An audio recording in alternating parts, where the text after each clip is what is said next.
नमस्कार दोस्तों, आप सभी देख रहे हैं प्लेनेट 4। दोस्तों, अफगानिस्तान में इस समय आतंकी तालिबान अपना खूनी खेल खेल रहा है, जहां आतंकी तालिबान को पंजशीर के शहर अहमद मसूद से कड़ी टक्कर मिल रही है और नॉर्दर्न अलायंस ने आतंकी तालिबान के लड़ाकों को बुरी तरह पंजशीर घाटी में टक्कर दी है। वही बड़ी खबर ये आ रही है कि आतंकी तालिबान को सबक सिखाने के लिए जो बाइडेन ने एक नई चाल चली है, जिस कारण आतंकी तालिबान दिन प्रतिदिन कमजोर पड़ता जा रहा है। आतंकी तालिबान की ये स्थिति देख उसका बाप आतंकिस्तान उर्फ पाकिस्तान भी उसको बाइडेन के चाल से नहीं बचा पा रहा। इस वक्त आतंकी तालिबान को अफगानिस्तान चलाने के लिए पैसे की जरूरत है, लेकिन यहाँ जो बाइडेन ने चालाकी दिखाते हुए अफगानिस्तान के सारे पैसे को अमेरिका ने अपने कब्जे में कर लिया है। बाइडेन की ये चालाकी देख आतंकी तालिबान गुस्से से तिलमिला उठा है, क्योंकि आतंकी तालिबान इस समय अफगानिस्तान में तालिबान सरकार की घोषणा करना चाहता है, लेकिन सरकार चलाने के लिए पैसे की जरूरत होती है। ऐसे में आतंकी तालिबान अमेरिका की इस बात पर गुस्सा है कि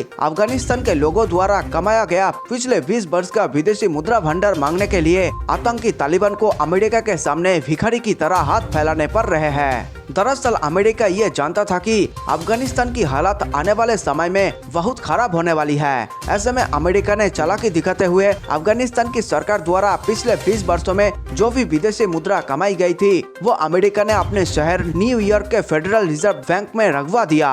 लेकिन बाइडेन ने अपनी चाल खेलते हुए आतंकी तालिबान को घेर कर मारा है। बाइडेन ने पहले अफगानिस्तान छोड़ गए अपने सभी हथियारों को निष्क्रिय कर दिया, जिस कारण अब वे सारे विमान हथियार लोहे कवर बनकर रह चुके हैं, जिनको आतंकी तालिबान गाड़ियों से बांधकर खींच रहा है। वही दूसरी तरफ आतंकी तालिबान जो अफगानिस्तान पर कब्जा कर सरकार बनाने का सपना देख रहे थे, उनके सपनों को तोड़कर अमेरिका ने आतंकी तालिबान को गहरा सदमा दिया है। जहां आतंकी तालिबान अफगानिस्तान में सरकार बनाने की ख्वाब के साथ साथ अफगानिस्तान के विदेशी मुद्रा भंडार जो तकरीबन 10 बिलियन डॉलर है, उस पर कब्जा जमाना चाहता था तथा उसके सहारे अफगानिस्तान में तालिबानी सरकार चलाना चाहता था, उसको अमेरिका ने बड़ी ही चालाकी से नष्ट कर दिया। अमेरिका के पास किसी संगठन पर प्रतिबंध लगाने के लिए बहुत सारी सूचियां होती है, जिसके तहत अगर अमेरिका किसी को उस सूची में डाल दे तो वे संगठन या व्यक्ति अमेरिका में बैंकिंग का इस्तेमाल नहीं कर सकता। ऐसे में अमेरिका ने आतंकी तालिबान को विशिष्ट नामित राष्ट्रीय की सूची में डाल रखा है। इस सूची के तहत अमेरिका ये मानता है कि ये वो लोग या संगठन हैं जो आतंकवाद को बढ़ावा या आतंकी घटना को अंजाम दे सकते हैं। इसलिए अमेरिका ने आतंकी तालिबान पर अपनी बैंकिंग सर्विस का इस्तेमाल करने पर प्रतिबंध लगा रखा है, जिस कारण आतंकी तालिबान चाहकर भी अपना पैसा नहीं ले पा रहा है। वही बाइडेन ने दूसरी बड़ी चाल खेलते हुए पूर्व अफगानिस्तान सरकार के जितने भी गूगल मैप अकाउंट थे, उन सबको बंद कर दिया है और आतंकी तालिबान को अभी इन जीमेल अकाउंट को खोलने की अनुमति नहीं मिल रही। गूगल ये डिजिटल स्ट्राइक करते हुए आतंकी तालिबान को ये बोला कि आतंकी तालिबान जिस पूर्व अफगानिस्तान सरकार के जीमेल अकाउंट को मांग रहा है, वो हम तालिबान को कभी नहीं देने वाले।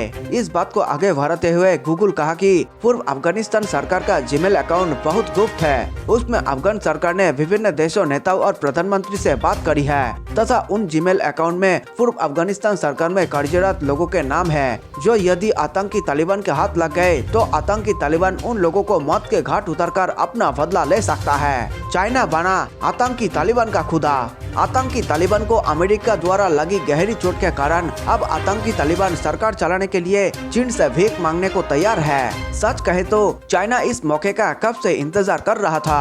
बाइडेन द्वारा अफगानिस्तान का 10 बिलियन डॉलर पैसा रोककर बैठे रहने के कारण आतंकी तालिबान की हालत हाथ में कटोरा लेकर बैठे भिखारी की तरह हो गई है, क्योंकि आतंकी तालिबान के साथ इस समय सबसे बड़ी समस्या है उन्हें अफगानिस्तान में सरकार चलाने के लिए बजट बनाना है, लेकिन उनके पास फूटी कौड़ी तक नहीं है। हाल ही में तालिबान के प्रवक्ता से जब पूछा गया कि आपका सबसे बड़ा पार्टनर कौन है, तालिबान के प्रवक्ता जबीहुल्लाह मुजाहिद ने कहा कि चाइना हमारा सबसे बड़ा पार्टनर है और हम चाहते हैं कि चाइना अफगानिस्तान में निवेश करे। चाइना की तरफ से देखा तो चाइना आतंकी तालिबान को 1 से 2 बिलियन डॉलर की भीख देकर अफगानिस्तान के बरगम हवाई अड्डे को कब्जा सकता है और चाइना के एहसान तले दवा आतंकी तालिबान चाहकर भी कुछ नहीं कर पाएगा।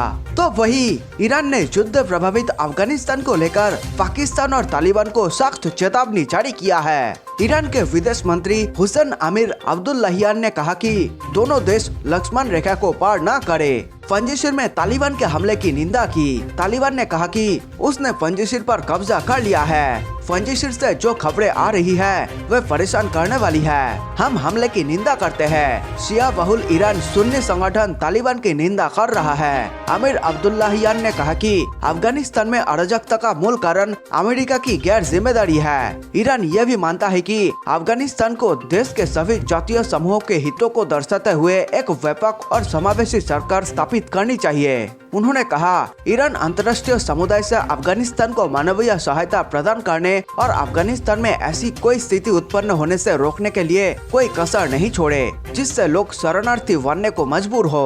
उन्होंने कहा, ईरान अफगानिस्तान की मदद के लिए चीन के साथ समन्वय को मजबूत करने के लिए तैयार है ताकि वे जल्द से जल्द कठिनाइयों से बाहर निकल सके।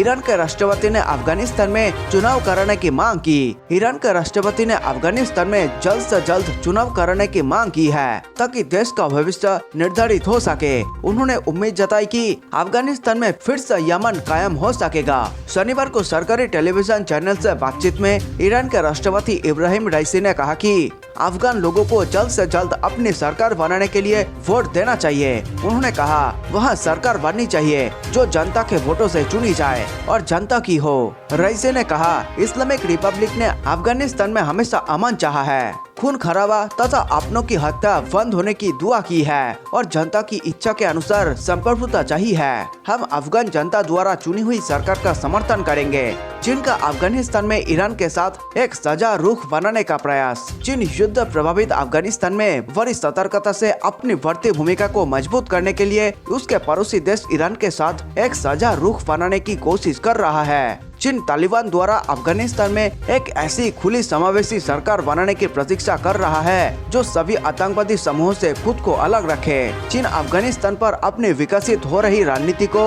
अपने पुराने सहयोगी पाकिस्तान और रूस के साथ समन्वयित कर रहा है जो अफगानिस्तान के साथ सीमा साझा करते हैं। बीजिंग ने पाकिस्तान और रूस के साथ काबुल में अपना दूतावास खुला रखा हुआ है। चीन तालिबान द्वारा सरकार के गठन का इंतजार कर रहा है ताकि वे नई सरकार का समर्थन करने पर निर्णय कर सके। वही अमेरिका, ब्रिटेन और अन्य पश्चिमी देशों ने यह संकेत दिया है कि वे इसे मान्यता देने के फैसले में जल्दबाजी नहीं करेंगे। चीन साथ ही पंजशीर घाटी में तालिबान और अहमद मसूद के नेतृत्व वाले नेशनल रेजिस्टेंट फ्रंट के लड़ाकों के बीच जारी संघर्ष पर भी बारीकी से नजर रखे हुए है, जिससे अफगानिस्तान में नई सरकार के गठन में कथित तौर पर देरी हुई है। शनिवार को चीन के विदेश मंत्री वांग यी ने अपने ईरानी समकक्ष हुसैन आमिर अब्दुल्लाहियान के साथ टेलीफोन पर बातचीत की। ईरान अपनी परमाणु नीति को लेकर अमेरिकी प्रतिबंधों के चलते संघर्ष कर रहा है और उसने हाल के वर्षों में चीन के साथ नजदीकी बढ़ाई है। इस खबर पर अपनी राय पूरे अधिकार के साथ जरूर बताएं